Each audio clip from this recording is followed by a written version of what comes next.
You're right for making time. This is definitely where we bring conversations that matter to all of us. And of course, we want to appreciate you for making the time. If you're joining us for the very first time, and if you're seeing me for the first time, as always, my name is Eugene Anangwe. Thank you for making the time. Now, on this particular show, we get interactive. And of course, we be able to bring you from any part of the world, and you can always join us through our social media platforms. And of course, we are live across our YouTube channel. You can be able to jump in there and be able to get conversational with us. I'll be coming back to this particular magic wall to be able to read and sample some of your feedback throughout this particular conversation.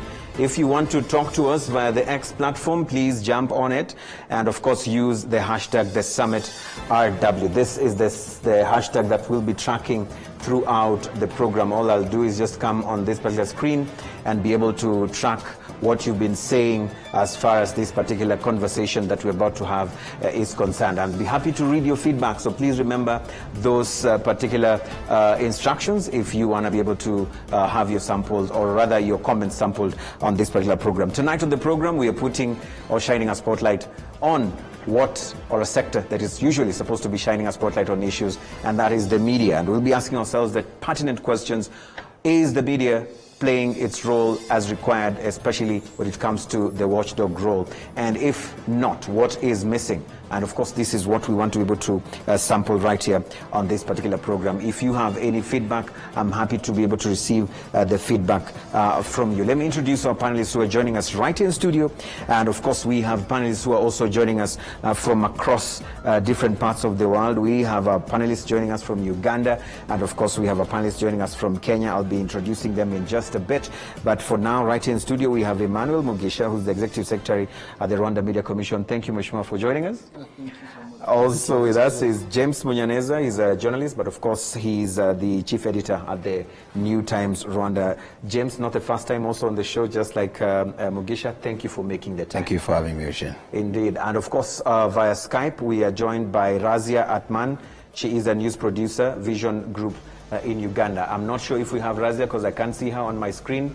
If we have Razia, please let me know if Razia is with us. Razia, can you hear me? Yes, I can hear you, Eugene. Wonderful. Thank you so much. I'd love to see you, because I know last time we had a challenge with the connection, but today yes, I know that all is well. But thank you so much for making the time. You're welcome. Happy to be here. Thank you. And we are expecting to have Mwenda Njoka. I'm not so sure if we've found him yet or not. Is Mwenda Njoka with us? If not, I'm sure he'll be jumping on the show to be with us. He's an investigative journalist, but also he's the Chief Executive Officer of Cape Media, and of course a brand that I proudly was part of, that is TV47 in Kenya, and of course now Radio 47. Is Mwenda with us? Mwenda, please unmute. I think you're talking and I can read your lips. I'm sure you're saying yes, you're here, but I could not hear you. I've unmuted. Can you hear me now? Wonderful. I can hear you, Mheshimiwa. Thank you so much for making the time all the way from Nairobi, Kenya. Thank you so much. I want us to start this conversation, especially from what we've been able to see so far. There's been a lot of criticism from one end, but of course some praises or some slack cut for the Fourth Estate. And I want to start with Mugisha here, because Mugisha, you are the Executive Secretary of a self-regulatory body for media right here in Rwanda. And we know that there was a process to getting to self-regulation. But with this self-regulation, how has it supported the wokeness of the Fourth Estate in playing its crucial role of being a watchdog, in pointing where we need to be able to highlight where there are challenges, but also be able to lead in policy formulation, policy implementation, in that sense? Let's start with you, and then we'll come back to the rest of the panelists. Yes, thank you, Anangwe. I think let us remind ourselves that when it comes to media regulation, we have quite a number of regimes that we use. One of them is statutory, the other one is co-regulation, and the other one is media self-regulation. So the government of Rwanda chose the self-regulation 2011 when the policy that adopted it was adopted by the government of Rwanda. So before it used to have statutory. So what did it bring as a change? First of all, it's one of those principles of supporting a media that is vibrant, that is free in expressing themselves as it's provided by the Rwandan Constitution, especially Article 38. So one of its contribution is that it has provided what we can call a state of security for the journalists, or state of freedom for the journalists, knowing that they can make mistakes, but they cannot be, prosecuted on the basis of criminal laws or as I can see on TV. yes, those laws that are a bit more, threatening their day-to-day business, because they know that once they do mistakes, they will be, be accountable on the basis of the code of ethics and with their peers. Yeah, and I'm going to come to that, on how that, especially when, the issues to do with official decriminalization of the general defamation and press offenses, how that has helped in having a media that is playing its watchdog role, or how that has curtailed that particular process. I want to jump on to James, from where you sit as a chief editor at the New Times. I'm sure that there's been a moment where people have said no. I think mainstream media is no longer where we will go to be able to get information, because one, they are not doing as much as we'd expect them to do. Do you hear some of these voices of criticism, and how do you take that in, especially in the wake of digital media, that now people are also feeling that citizen journalism is what they're feeling like they can actually rely on, as opposed to mainstream media, where you sit?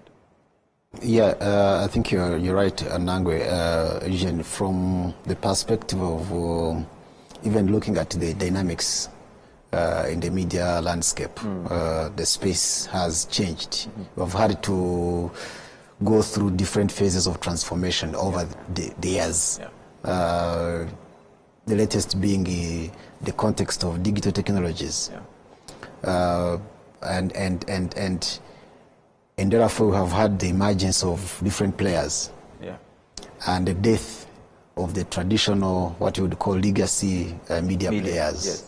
And Rwanda is not an exception. It has also been affected by the dynamics in the media environment generally. So, in fact, there's even a debate of asking, okay, should we even say, let's say, media practitioners or journalists or content creators, because then you're able to broaden the definition. And maybe also now align what Emma is talking about, issues related to regulation or self-regulation, with actually the context, in the context such that the majority of people probably don't even consume content through mainstream primarily, or some types of mainstream media, but they consume, via these different emerging spaces.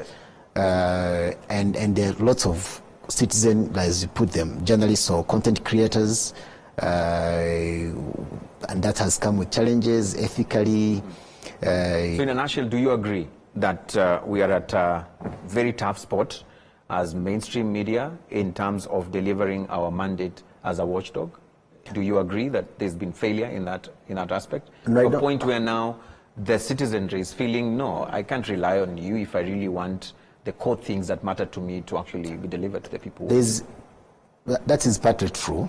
And if you and I, and all of us have been following the elections in the US, and how the media has been telling us, not just media, the pollsters, telling us these are very close, it's a very close election.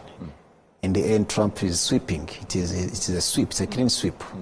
And people have been saying, actually, it speaks to the trust that even when now people go to ask people, the pollsters to interview, or journalists speaking to the voters themselves, people have issues of trust. So they limit themselves. So there's a sense of distrust. We're losing it. And I think it is a moment of reflection for the media to do some soul searching, and we adapt to make sure that you operate on these new emerging spaces, but then still professionally, but with a different kind of attitudes, different cultures, different way of doing things. Yeah. Right. I want to cross over to Razia to be able to hear. Razia, if you can hear me, I want to bring you on this conversation. Do you submit? Do you surrender? Do you feel that there's been total failure by media, mainstream media in that case, in playing the watchdog role? Because there is expectation, and I remember when I was still studying journalism, mass communication, we would always, every time we introduce ourselves, we would always say, I want to be the voice of the voiceless. Have we failed on this calling? I don't think so, Eugene. I don't think we have failed as mainstream media. The fact is that the media space is changing, of course, with the emergence of new ways of delivering content. We now have individual content developers or content generators coming up, and that is changing the landscape. And in the way that people consume the media, in the way that regulators, look at the content out there and what needs to be done to control how much content is out there and what kind of content is out there, and in the way that the government kind of plays that watchdog role over us instead of us playing the watchdog role over the government and institutions and even corporations.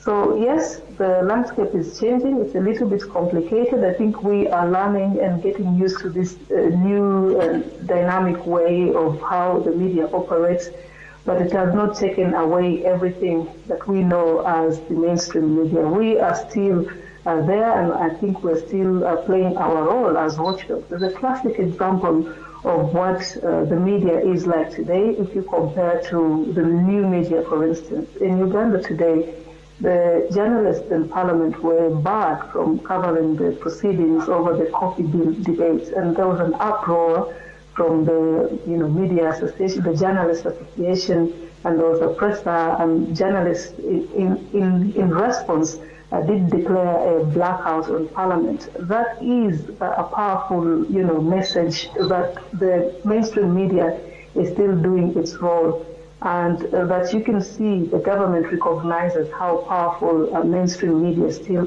is. So it goes a long way, to tell how much work we are still doing. Yeah. And we're still here to stay. Yeah. So I don't agree that we are dead completely. No, we're not. There's still a lot of work that we are doing, and it's still our responsibility to act as the watchdog. Right. I'm going to come back to probe that. Let me cross over to Mwenda in Nairobi. Mwenda Njoka, I want to read your thoughts, especially on this statement right here by Elon Musk, who actually posted, and he says, he was actually responding to one statement right here saying, legacy media is dead. Long live citizen journalism. The U.S. presidential campaign was further proof of what Elon Musk has been repeatedly predicting. Citizen journalism is overtaking traditional media. And Elon comes back and says the reality of this election was plain to see on X, while most legacy media lie relentlessly to the public. You are the media now. He says, you are the media now. How are you taking this, Bwana Njoka, especially from where you sit at TV47, at Cape Media? How are you positioning yourselves to beat this? This is a big challenge. You can hear me clearly? Yes, I can hear you. Go ahead.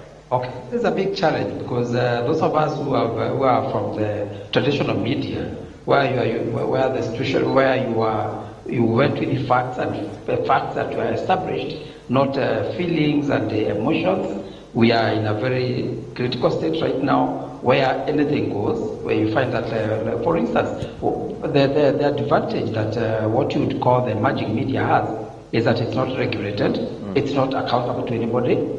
It will express its views without any fear of a regulator, without any fear of repercussions in terms of legal. So that creates a very unfair playground where you find that the traditional media is finding itself playing on a very unfamiliar ground where it has to compete with a competitor who is not playing on the same rules. So for me, what Elon Musk is saying is that clearly it is a fact that it's not that the media is dead, but it's that the playground has changed.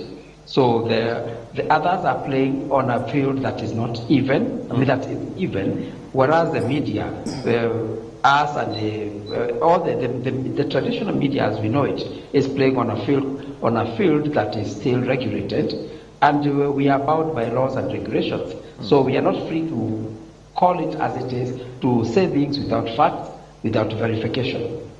Yeah, thank you, Jock. I'm going to come back to you, especially on the investigative journalism aspect, especially on the role of that in continuing our role of being, the public watchdog. And I'll come to James. Some people have argued and said, look, we are being too unfair to our newsrooms. And running newsroom is just too expensive. I know of institutions which have just said, look, we are scaling down, we are shutting down the newsroom. And we cannot beat CNN, we cannot beat Al Jazeera, we cannot beat BBC. Why are we running this? Let's go into softer, easier things to produce. And in that sense, we end up losing what is considered a very important department in playing this media, this watchdog role. How would you be able to explain that on the side of the media perspective? And how do we ensure that we still remain powerful in serving in our role, even while we are still struggling with this aspect of financial sustainability of our businesses, especially the newsrooms? Thank you. It's a tough one, but let me just, maybe if I answer that, I want just to mention that technology, and that's the context, has democratized information. Yeah. And just by that, it is good for everyone, even the people in the media. Yeah. Ultimately, it's good for everyone. Now, coming back to the question that you just put across, you need to look at it at different layers. One, media is a business. So media is a business, just like any undertaking that is commercial, that is, commercial driven. Yeah. It's a business. In our context, maybe sometimes we have fallen short as far as that is concerned. Number two, there's the aspect of public interest. And so, national interest. That's the debate that is going on. Exactly. But let me just limit myself to public interest. Okay. So the greater good of society as the fundamental pillar of the media itself. Number three, media as an enabler of democracy to an extent. So where you have media that is informing people, that helps people to make informed decisions, it helps promote democracy.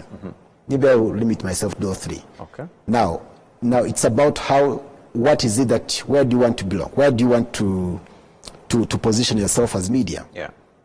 And how do you, the nexus between all these three key pillars, where do you situate yourself? Yeah. Now, the citizen journalist will inform people, but they will not necessarily meet all the three aspects. And I believe that the media, traditional media, if we can successfully transition into the new dispensation, therefore you have an opportunity to continue playing our traditional role, but in the new ways. And I think Razia did mention that it's possible to transition. Exactly. Yeah, it is possible to re-transition. Challenges will always be there. There will be costs involved. Yes, as they say, it's a business. But again, there's this other issue of technology being also helping with cost. So if you can figure out how to use technology, like now we're talking about AI, if you can find a way of adopting, integrating AI into the newsroom processes, then it helps cut costs to an extent. So I think there's no excuse of saying, we are doing a bad job because media is expensive. We can have a conversation, but there is always going to be a way out of whatever situation you're in. Mugisha, I want to ask you this, especially on investigative journalism desks in our newsrooms, in our media houses. They play a big role. And when you say investigative journalism, we are talking about people who can boldly, without fear or favor, interrogate decisions, moves, actions, and put those who need to be put to account especially on public resources management, human rights violations, all those kind of things. And we don't seem to see a lot of that within our region, particularly also within Rwanda. What do you think is the reason for that, and what can be done to be able to get such? I think it all comes back to the theory of demand and supply. Demand and supply. So there's no demand for investigative journalism. That's what you're saying? I think so, because when you look at our societies, I think they lack information literacy, maybe capacities or skills. I'll give you an example. Somebody will post something on their YouTube channels that is maybe comical, and you will see that people are like flooding there. You come up with well analytical content about X project that is coming up in the country that concerns their day-to-day lifestyles, and you find that the views are like in digits, you know, and you question, what do people want? So you find like the theory of demand and supply is at play when it comes to the media. So we need to consider investing or take like affirmative actions towards supporting this kind of media that he was talking about, that serves the public interest. And I believe that we are in the process of reviewing the media policy. If the media policy should see media as a tool of supporting public interest and see media as a public good that supports a corrupt-free nation, that supports accountable governance, that supports ABCD, that would mean that the Treasury or the Exchequer should be investing money in supporting that kind of media, because if we influence that and come up with quality content in investigative journalism supported by, you know, public treasury. What would that support look like? Just define it in just 2 words. How would it look like? Well, there are 2 ways. The public supporting that through some policy decisions put in place to promote content creation in that area. Like what? Let's say, for instance, we say telecom companies are earning a lot from most of these content created, MTN, Airtel. Say that from what you earn, 10% should go into the basket fund that supports public interest content. So that they can come, dig, and expose me? No, not expose you. Serve the public. Serve the public, because the public needs information to make informed decisions. When I talk of the public, I mean a citizen who makes decisions on a daily basis. Policymakers want to know what is happening. And the journalists are there to dig into that because they are being supported. We all know that good journalism requires resources. But the question is always, who is footing that bill? You see, most of the content consumed is free of charge. Nobody's paying for it. And for people like Mnyaneza to develop that, they are paying their journalists, they're paying their rent, they're paying their logistics to come up with news. So we need to come up with a mechanism whereby this public interest content is sponsored, is supported in a manner that is well structured, well thought of, that can promote accountability, that would promote public interest content. And in the process, we can see change happening. But for now, the media will go where the demand is, and the demand is shallow content. This is where we're seeing citizen journalism thriving. So the survival of traditional journalism is getting into real journalism, analytical content, investigative content, but that requires resources. And the current market trends are not supporting that. Not supporting that. We're going to come back to that. Razia, if you can hear me, and then I'll come to Mwenda. So Mwenda, kindly be on standby. Razia, if you were to advise policy, if you were to advise the person who can make a decision on this issue of supporting from a financial aspect the runnings of the media in terms of ensuring that it is well, fully oiled machine to serve its purpose as a watchdog, what would be the best formula? I think, first of all, I would tell them that no matter how much the media landscape changes, no matter how much content consumption changes, no matter how dynamic, the media industry, the market is, content will always be king. And as much as the new, content creators are emerging and are thriving online with their content everywhere, that content cannot beat the content that comes from traditional media. Why? Because the traditional media has the advantage of the fact that, first of all, it's generated and delivered under structures. It is also already regulated, so you're sure to get quality content that will not, for example, incite violence.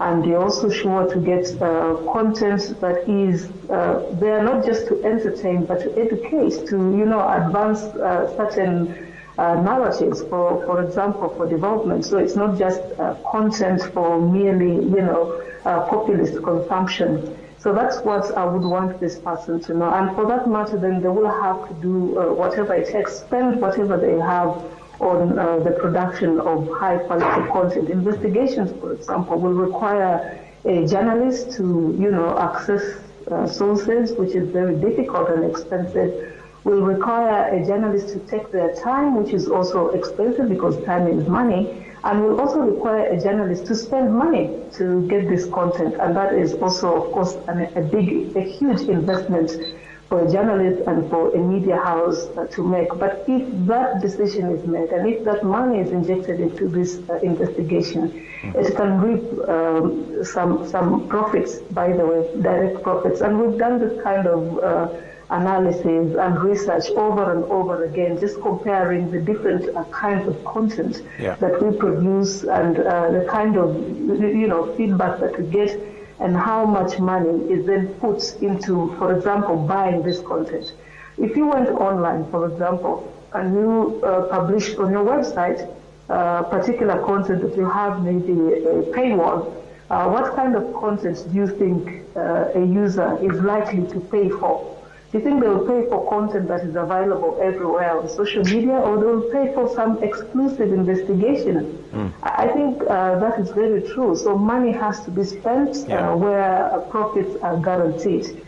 But there are also other ways that newsrooms can, support themselves and be able to produce this expensive content. I think as a region, for example, in East Africa, we're not exploring the idea of collaboration to the best of what it is, of what it can offer.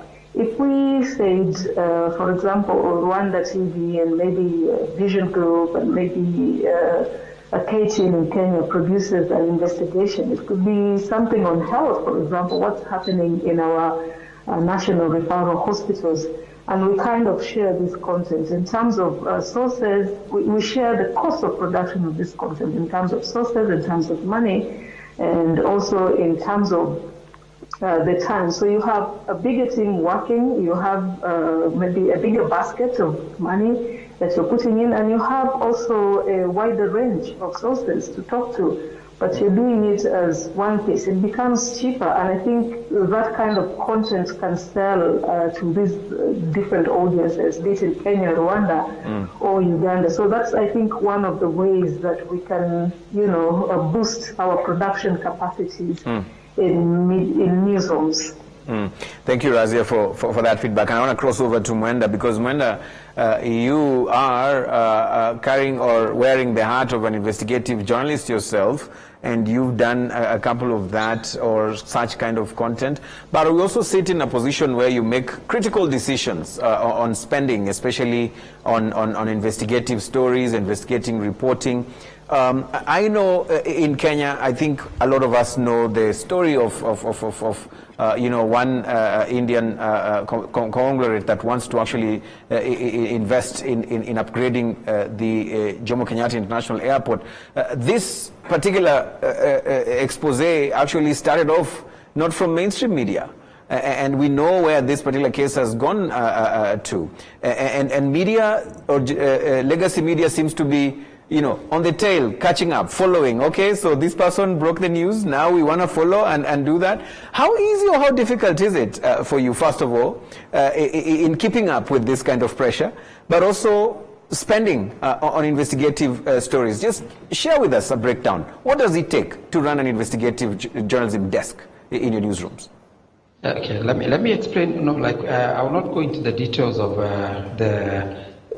the gentleman or the Indian gentleman who was coming to do the airport, because that one has its own, I think the matter has taken a different turn. But the point is, right now, one of the biggest challenge for the legacy media to get into investigative journalism is the challenge of one, like what Razia said, is about the economies of scale. You find that you are competing. I mean, the budgets that are required, the budgets for media are shrinking. The money that the traditional media has been making is also shrinking. So the media has to choose between where do you put your money in a long-term project that will take, let's say, 3-4 months, and it may also lead you to lose even business. That's the other challenge you get, because the biggest threat to media is not just the government, it's not just the regulatory framework, but also they are also corporates. You find that, for instance, if you do an investigative story, I think somebody had mentioned about telecom companies.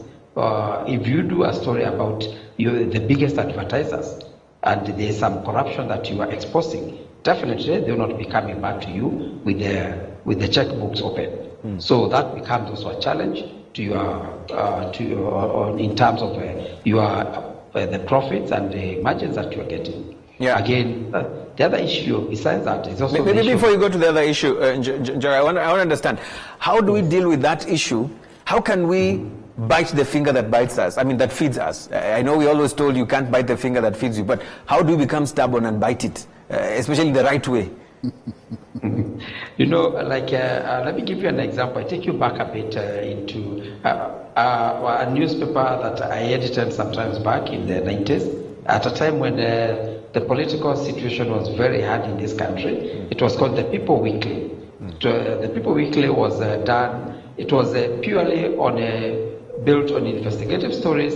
We used to run we used to run a print run of about 100,000 every Friday, and we were not independent on advertising, because advertisers were not interested in us. We went for stories about Moi State House, stories that nobody could write about, and what gave us that courage was the fact that we were not dependent on advertisers, and so we were able to get, of course, we got on the wrong side of the government. Many of us got arrested, we were harassed and all that, but the paper did very well.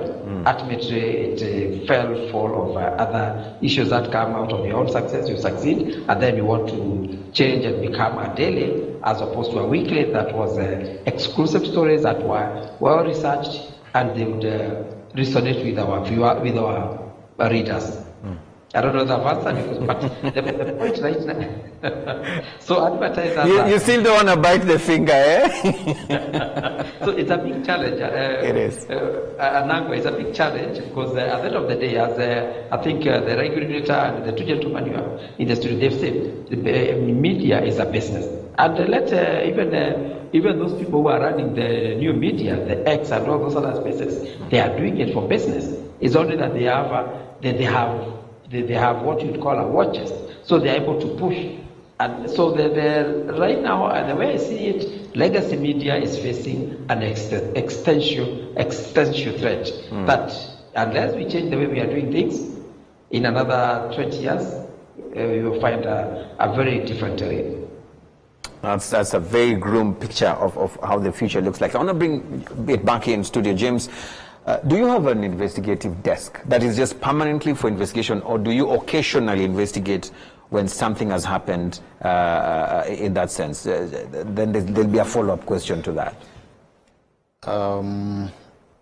So again, one of the things I've had to do is to, because of the digital disruption, is to try to adapt our processes and structures.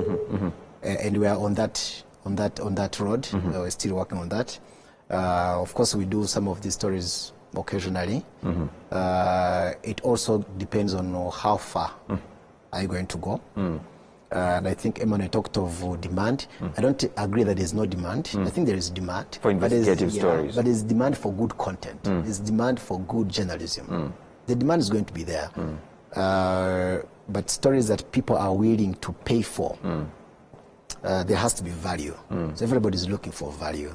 Because otherwise, if it is just about anything that anyone out there can post on social media, then why should they pay for this content. Yeah, but I just wanted to say that regarding that, we are still on that course. And the other aspect is niche content. So we kind of, it's hard today to say that you're going to appeal to all of the audiences. Yeah. You cannot serve everyone at the same time. Yeah. So you have to kind of identify who is your primary audience, who is your niche audience, and then the resources that, however scarce the resources are, you invest them in the space where you know you are an authority of sorts. Yeah. And you have identified your niche audience. You know this is what they are looking for. And there's that engagement, back and forth communication. Yeah, again, it is always work in progress. How do you deal with the question I just asked earlier of biting the finger that is feeding you? No, I think very broadly, by the way, as opposed to decades back, it is maybe even much easier today from a sense of saying, look, you have a chance to present your side of the story. You have a chance to engage with a journalist who is going to respect ethics, who is going to be ethical, as opposed to firefight a post on social media platforms. Because, and you have seen it, we have seen the companies that will always come back saying, oh, we are having this, how can we manage this, how can we respond to this? So I believe that, of course, there's going to be a decision to be made by both the media house, but also in this case, the private company or the company in question. Yeah. But I think very broadly, there is an opportunity that the mainstream media has in a way that you can position yourself as people who are coming to do this story professionally, to present both sides. And I wanted to also mention the issue of, you asked about us playing catch up, or is playing catch up. Yes. It's going to happen. It's going to be very difficult for you to beat social media. So you surrender. So it's not about surrendering. It's not about surrendering. It's about how do you then reposition yourself to remain relevant in your space. Because the social media post will probably talk of this happened. That's all. But then how can you go beyond the post? How can you now bring in value? How do you bring in journalism? How do you do content that is informative, that empowers the reader or whoever is watching your piece? So I think it's not that we are losing out. In fact, you can also use social media as a news tip. You can get a lot of tips, and we do get tips. But then, in terms of doing this story, how do you add the value? How do you add value to the story? Mugisha, are you worried that there'll be a time when shows like this on a national broadcaster or on a terrestrial platform will not be relevant anymore because people can now do them on X Spaces, and they can do them anytime they want to, and they can talk about anything they want to without any limitations? Is this something you're foreseeing? Because Njoka alluded to that. If we do not fix ourselves, that's where we're heading. I think he's right, and you're right. Where we're headed, I think that's because, managing this studio. Just imagine where we are here. How it may be costly using the frequencies that you provide and everything. These other spaces are like given. All you need is the skills and to attract your audience and engage your audience. But again, as James is just putting it out, I think we need to be innovative and creative because journalism is still relevant. As far as we need accountability, as far as we need good governance in our countries, as far as we need democracy, responsible journalism, accountable journalism will be relevant. Now the question is, how do you position that journalism to take its position? I think that's where the big question is. How do you answer that question? How I answer that question is, if we see journalism that I've just talked about as a public good, like we need roads, like we need hospitals, like we need schools, and we see it as a necessity, then we shall begin thinking, how do we invest in this? as a public, either through public treasury or other means as just mentioned, that would make sure that we create that kind of content that supports the systems that we want to see functioning effectively. As for other forms of production or other forms of content creation, they may be there, they may be newsbreakers, they could be people creating content for fun, for other reasons, but journalism is still relevant. But the question remains, how do we support it to serve the public interest? Yeah. There's something you're saying without saying. Say, what do you want from policy? If let's say there's a wish list that is being written now by the... I just mentioned it. Yeah. We need to take policy actions in investing in the media we want to see, serving those key aspects of our nation. So you want during the budget reading, they announce that we've allocated X billion or million to media development? Is that what you That's one of the things, but also we can come up with policies that make sure that content that people consume freely, somebody else is supporting for its creation. Right. Because we need it as a nation, we need it as people. Because at the end of the day, remember, information is a commodity that we all need on a daily basis. Right. So somebody has to produce it. Also, you don't want to have a situation where you have a vacuum. Yeah. Okay. Then somebody is going to take advantage of that. Take advantage and I want to bring back Razia. She's the most optimistic of all of you all on this particular panel today. Razia, if you're still there with me, I want to read your thoughts on this conversation we're having, especially on the extinction threat of mainstream media that is supposed to be the watchdog. This particular role, the public is now saying, we gave you the role to be our voice. You seem to be abdicating this duty. We're going to take it, and we're taking it through other platforms. Are you seeing us in existence in the next few years if status quo is maintained? We're still here, Eugene. I think it's a question of how are we adapting to the new technologies? How are we reacting even to the disruptions that are being caused today? How are we adapting to how consumers are now, getting their content, or which platforms they're getting their content? It's a question of how are we adapting to that. And you did ask earlier whether, traditional studios like where you are in Kigali right now would maybe not exist in a few years. I think they can still exist as long as they incorporate new technologies, they incorporate advancements, and newsrooms, I think, should remain aware of what is happening outside the traditional newsroom and outside the normal and conventional ways of doing things. So if we can adapt to the new technologies, then obviously we have still a long way to go in as far as media is concerned, and that way, of course, by remaining in charge, we'll still be able to play our role as watchdogs. This will not change. It will not change soon, as long as we adapt to the new technologies. For example, I'm seated somewhere. This is more like, a home studio. I'm using a phone, not a humongous camera. I could still do this in a traditional, studio at a TV station somewhere. So it doesn't kill the idea or the concept of a TV studio. You still have a studio, but how is your studio set up?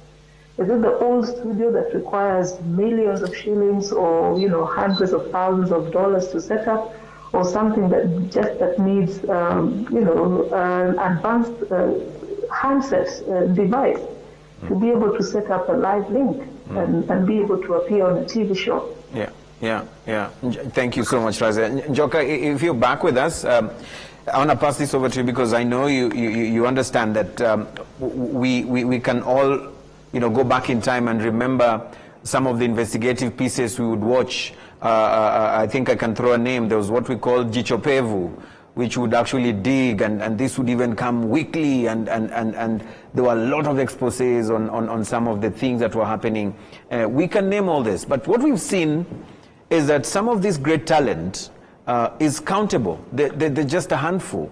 And most of the time we've seen that they've even progressed to other fields and dropped this particular role. We are seeing some top media executives or people who are able to do this role now jumping into consultancy services. It's like they're just saying, no, vote of confidence. I mean, no confidence in this particular field. I mean, how do you deal with this? Maybe as we try to start wrapping up this conversation tonight. The way I look at it, of course, Jichopevu was one of the most successful investigative series in the country, and the originator used it as a platform to get into politics. And you have to advance. You are in one place, and then you use the platform that you can't stay in one place. But the biggest challenge, and I agree with Emmanuel, and the biggest challenge with the media that we have today is that we are not investing in investigative journalism as much as we used to, because we are chasing quick money, we are chasing profits. We don't want to look to create content that is unique. If we create unique content, we have a long way to go as a media, and we are not necessarily, the future is not bleak if we adapt and change, as Razia has said. But if we stay doing things the same way we have been doing, definitely we will not be here for long. So for me, the biggest thing, the biggest challenge for us as a media, and including like the media company that I'm heading, one of the things that we are trying to do is to invest in new ways of doing things, to invest also in investigative stories. We've not yet come out with products yet, but those are some of the things that we want to do to be able to attract more viewers, more eyes on, more people following us on various social platforms. Yes. Thank you very much. Thank you. Yeah, let me just add something. James, yes. I think I already mentioned something around the business. Business models have changed for the media. Yes, content models, yes, have changed, but even business models. To the extent that today, if a media house, and I know Emma talked about the need to fund public interest media, that is obvious. That's really very critical. That's very, we need it, even in our context. But even for the media themselves, we need to have new models, business models. Yeah. For instance, diversification. Yeah. And you have seen media houses that have kind of moved into spaces that were not traditionally their areas. Yes. But the whole idea is, yes, you can spin off a bit and then do business, but then the idea should be to fund journalism now. Now, of course, I've seen cases where it is the other way around. Yeah, but we need to move into that stage. And I know that there have been some conversations, and there's some media organizations that are moving into that space. For instance, you have a media house, but then you also have a creative agency. Yeah. So you're doing creative kind of That's where probably work. now the conflict of interest comes. Because you're doing a creative agency and you're serving it's not an about institution it's about transparency. It's about saying, look, we can do A, B, C, D for you. Yeah. For instance, we can do, you want to place a press release. Yeah. We can write it for you. In our media house. Yeah. We can write it for you. Even if it is... We can do the design part of things, or we can even produce an entire booklet for you, for your own content. But the whole idea is we want to use this to fund good journalism. So I think these are emerging models that we should be looking into. Yeah, yeah. Emmanuel, I mean, how do you see that? And I'm sure I'm taking this as part of your closing remarks as well, because we are now running out of time. How practical will that be? You know, the bitter side of it is that most investors in media are profit-oriented. They want something. They want something. There's always no free lunch. That's why they will even take money that they've earned, invest in other businesses other than investing in journalism. You understand the mistake that is done? Like, you can generate money from RBA. For instance, instead of investing that money in the core business of your industry, you open up a shop that maybe sells, hardware. Hardwares. So that means you're not into that very profession. That's why I say that there should be other models even regulations that say if you're going to benefit from a public, say, mode of funding, you should show us that 70% of your generated income or profits is reinvested in the core reason of journalism. But they'll say this is infringing into and meddling into my business. I decide what I do. But if there are bad examples, doesn't make these models necessarily bad models. Yeah, I want to make sure that the two joining us virtually also get a chance to be able to give their parting remarks. So what I was noting is, if you create incentives of developing this public interest media, then you put up even modalities that whoever is going to benefit from this kind of facility should be showing their need to support the same vision that the nation has, which is public interest media. That would discourage those people who come into the media space just to reap and then take their, but not reinvest. And yet the core business of the existence of most radios and TVs which operate on frequencies that are of public, infrastructure, they are there to support. That's why they're given a license. A license is a contract that you're going to serve the public in ABCD interests. So if you're reaping and reinvesting, they are not reinvesting in the core mandate of why you're given the license. The license should be revoked. That is, you're stealing from the sector. So by providing incentives and requesting that you abide by that, pay your journalists, pay for their social security, give them good contracts, retain the best resources. All that can help these journalists we're talking about thrive. Razi, I'm going to give you under 30 seconds, your closing remarks. Where do we go from here after all is said and done? Even as we play the watchdog, the bottom line really for media houses and companies is that you make a profit. And to make a profit, you need a product. And this product for us is content. And content, as I said earlier, is king. So if I was to advise policy, of course, I would say put all focused resources on production of content that can sell. And I believe good content will always sell. And I also believe in diversification, which James mentioned earlier.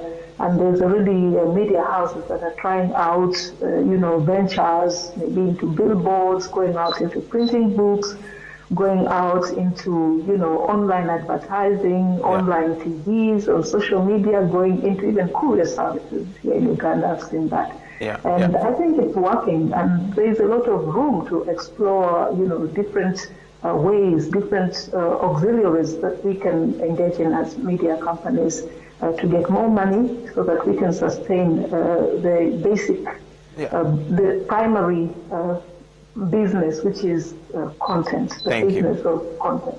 Thank you, Razia. Njoka, you have the last word. Just under 30 seconds. Where do we go from here if we are to achieve what we want to achieve as a media watchdog? Yeah, for me, I think I agree with all the speakers, but the one area that we need to move into is collaboration, and that will just not be within our own countries, but even across borders. As Razia had mentioned, we need to start thinking about collaboration so that we're able to increase our what we would call economies of scale. We minimize the cost of doing business, and we're able to produce better content, quality content, premium content that resonates with our viewers, our readers, and everywhere. If we don't do that, the future is bleak. Right. Thank you very much. And I'm going to connect the three of you. I'm going to connect Razia, I'm going to connect Njoka to Razia, and Razia and Njoka to James Munanyeza. We start from this show, especially on that aspect of collaboration, because we need to walk the talk. And then Mugisha here will regulate us and see whether we are doing the right thing or not. All right? Thank you all for making the time. Thank you for being a part of this particular conversation. We are just doing conversation starter. It cannot end here, but we want to keep scratching our heads and asking ourselves this pertinent issue. How can we be able to come back to the table and serve in the role that we need to serve as the fourth estate, that is playing the watchdog role and being the voice of the voiceless? Much as we want to sustain ourselves and be able to be sustainable, but we need to still make sure that we know that this is a calling. We need to serve. And that's the question that we're going to leave you with. What are we doing about it? As always, my name is Eugene Adangwe. Thank you for being a part of the program. Let's go. Thank you, Eugene. Thank you very much.